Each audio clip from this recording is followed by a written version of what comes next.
vandag enigstens geoorweldig. Dis moeilik, dis taaf om al die balle in die lug te hou. Kyk hierdie video 'n bietjie verder. Ek het so 8 maande terug my eie aanlyn besigheid begin. What a journey. Ek het geen tech skills gehad nie, ek het geen confidence gehad om hierdie klas van video's te maak wat ek nou maak. Hier loop ek nou in die veld, chickie. En ek bring die perde in. Wind is van agteraf, my hare is deur mekaar, ek lyk soos wat ek lyk, nee. Nou, hierdie besigheid, dit help jou nogals om jou uit jou comfort zone uit te druk. En jy weet, dit is nogal vir my amazing. Soos ek sê, ek het nooit gedink ek sal so met iemand kan praat op 'n kamera nie. Vir die ouetjies wat nog nie wil kamera doen nie, maar ook hierdie besigheid wil doen, daar is faceless marketing, ja, daar is. Vir julle ook, maar ek het die kans gevat. En ja, is ek enigstens spyt daaroor? Nee, glad nie.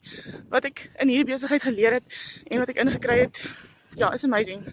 Money can't buy it en knowledge kan nooit van jou af weggevat word nie. So ek daag jou vandag 'n bietjie uit. Al is daai balle te veel in die lug en te veel dinge wat jy jiggle.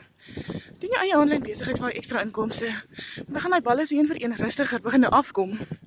Want dan gaan jy nie meer nodig hê om so op en af te hardloop nie. Dalk die eerste 3 maande as jy als insit dan jy weet as jou kop deur.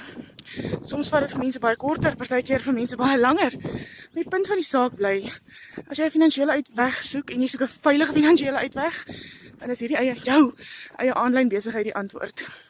Kom in vir my onder besigheid en ek wys jou hoe.